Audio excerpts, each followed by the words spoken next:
Previously on Moneypenny, we finished up the last few bits and bobs of spring maintenance before getting out on the water again and bringing Penny home for the summer.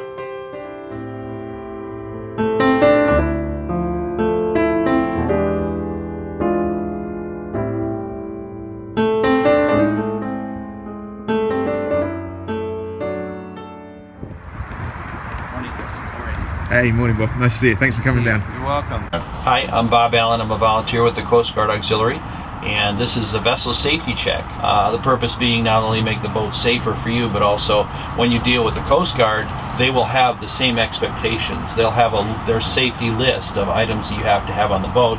So we're trying to help you avoid a fine too, or a ticket. As a gift, I have a copy of the federal requirements. Have you ever had one of these vessel safety checks done before? Not on this vessel, no. Okay, so this will be first time. Now the information that I take down here, I'll share with you. It's not used by the authorities to issue any type of fine or citation, but what it does is it helps you keep track of the information that you had on the boat. And what I'm looking for is how long the vessel is. Of course, the longer a vessel is, the more safety gear you're required to have on board. And this is a 25-foot sailboat. Because it's operated on Lake Michigan, we would consider that coastal waterways. Okay. Inland would be the chain of lakes, Fox Lake, rivers in the state. Okay. But because we're here on the lake, and obviously you can be exposed to a lot of heavy weather, there's additional safety gear that's required to have on board. Okay. And also you have a cabin, and so that's the basic vessel information. And I look on here, and I see that this expiration date on your registration is still good and valid, and that's important because if you're boarded by the Coast Guard or contacted by authorities, they'll ask to see that. Now, some people don't remember that, and they leave that in the pickup or their car and don't bring it with them on the boat. Well, then they can be subject to a fine because that's a mandatory requirement. It's a state law that you have it with you. So I need to have the card as well as the stickers on the boat? Exactly. Okay. Right, so have that with you. And it's also recommended that as you have that on the vessel, have it someplace that's not going to be exposed to the rain or winds or weather. So either put it someplace secure or have it laminated and have it someplace secure. In my boat folder right there. Good. Then we're going to go walk around a little bit outside. Personal flotation devices or life jackets, they have to have, on federal law requires every member of the crew or everyone on the vessel should have a life jacket readily available, which means not locked down somewhere in the cabin, but somewhere where if there was an emergency, if a big wave hit, that you could access immediately. And here's an area where it's not locked, so you can easily reach in here. Now, the federal law allows you to have it in a zippered container, but not an enclosed plastic container. Okay. And I noticed looking in here, you do have a Type 4 throwable. If I can reach it here. Yep. And again, the main thing is it is readily accessible. If you had it in an area of the vessel where you couldn't get it quickly, well, what point is it? In an emergency, you're going to need to be able to grab it right away. Okay. So my life jackets, although they're in a okay. container, they're okay. Can you grab it? Can you unzip that quickly? We'll see how readily accessible they are. The Velcro is open. There you go. So that means in an emergency, you'd be able to access it without any problems. Good. Great. Now I'm going to actually look at those. Oh, okay. Now I don't know how many you have on the vessel, but I have 6 of these. okay. I have one Type 2, and I have one similar to you're wearing. Well, in this case, you can see that the life jacket is in good condition. It's easy to read these items here. You know, it says it's UL rated, and that's something that the Coast Guard use. Some of the life jackets will not say Coast Guard approved, which means that they don't count for safety. This life jacket here says Coast Guard approval number. Now, if it was an old life jacket, it was damaged, if it was frayed, if the buckles were broken, federal law requires that the life jacket be removed from the vessel. So you'd be, someone with less experience might say to themselves, well, it might sort of work, I'm going to keep it on the boat. But no, anytime there's major damage to the life jackets, you would want to get that off the boat, because in an emergency, that's going to be the jacket that someone gets. Right.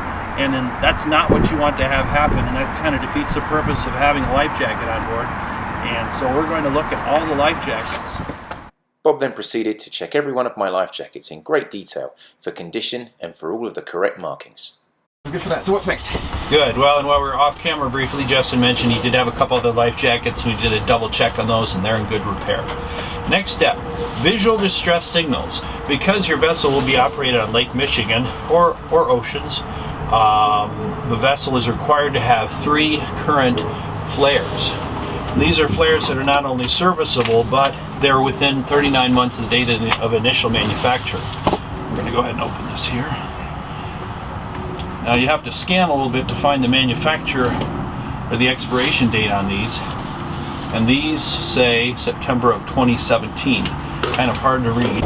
You have to have at least 3 that are good. I notice you have 4 flares. It's not a bad idea to have extras, but it would be unsafe and illegal not to have at least 3. And the dates are visible on here if you scour around a little bit.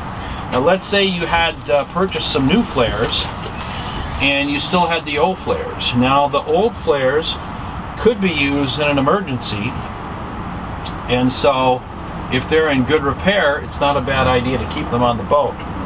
Can I ask you a question? Sure, about go that? ahead, Justin. Because I was at a safety demonstration in the spring where we were using flares, and it was mentioned then that old flares were not supposed to be kept on the boat. That's not true, right? Old flares can. That was a misunderstanding on their part. Okay. I hid all my old flares today. Oh no. Here. Well, the latest guidance we have is to encourage people to use their new flares first, which is a reverse of the guidance we had been getting in the past. It would seem that if you had an emergency where you had just seconds to activate a flare, that would perhaps be the wisest. Now, also, I noticed you have a flare gun in here, so we're going to inspect the dates on these. Let's make sure they're still in good time. If I can find the dates. Yeah, September 2017. So you have an abundance of flares. Well done. There was some question about can I practice using my flares? Now that is actually, you're not supposed to practice using your flares unless it's at an approved Coast Guard flare chute. The reason for that is airliners flying over the Chicago area, if they see a flare fired, they will notify the federal authorities there's a vessel in distress. An entire search and rescue may be executed just based on the fact that someone fired a flare, because the sense of urgency in rendering assistance to a vessel in distress is very high. That's fascinating. We some friends and I, we attended like I say, a demonstration. We got to try the flares, and so everybody knows how the flares on their vessels work. We shot a video for that. I'm going to put a link to that right here. Cool. Now, obviously you can see a flare day or night, which makes it very good. This is a daytime only signal, because obviously you wouldn't be able to see it at night. It's an orange distress flag. Now, if you see a vessel waving an orange distress flag, it's not their, hey, look at my new flag. They are signaling that they are in distress and need immediate assistance.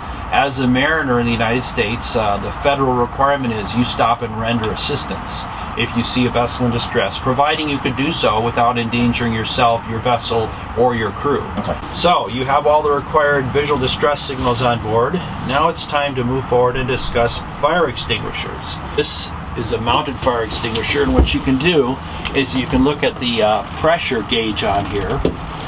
In the past, we were told we could take these off and see if all the chemicals had settled to the bottom, which does sometimes occur on older fire extinguishers. And this one, but now what they're concerned with, we might actually drop one and damage your vessel, and you could sue the Coast Guard. So liability and legality.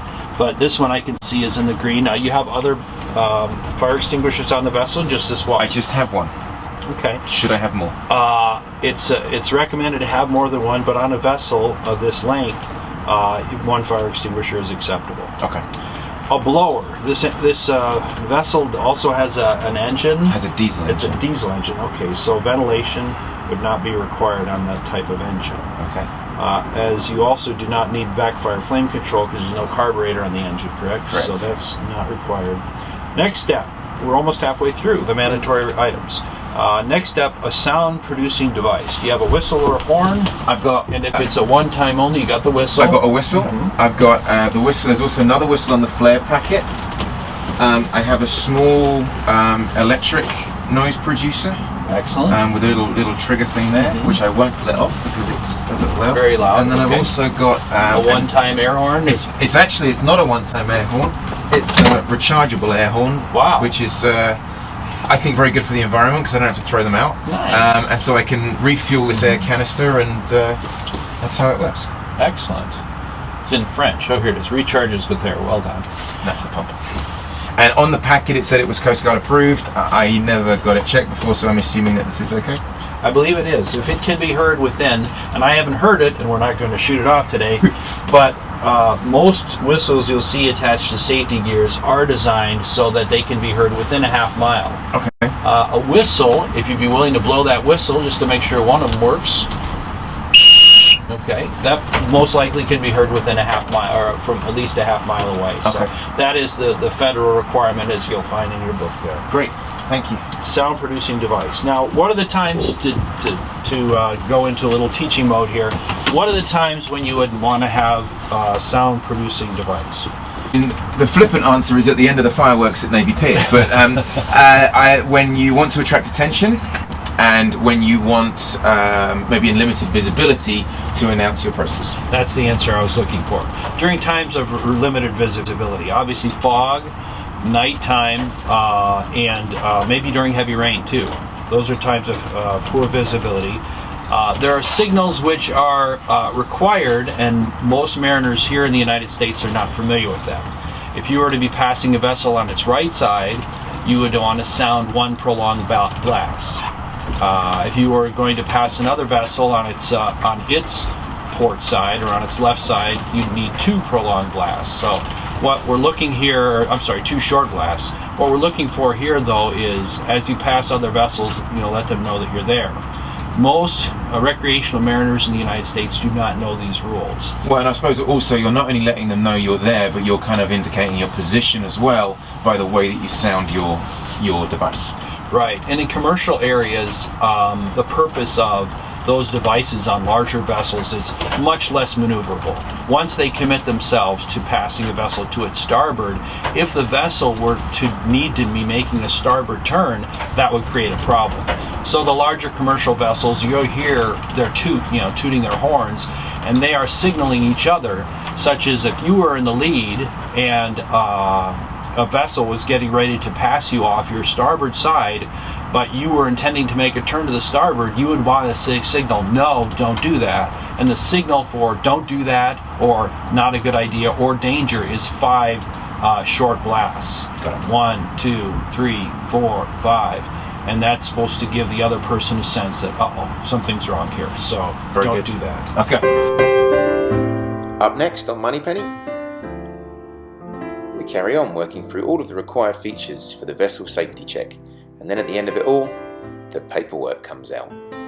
So please join us next time on Moneypenny.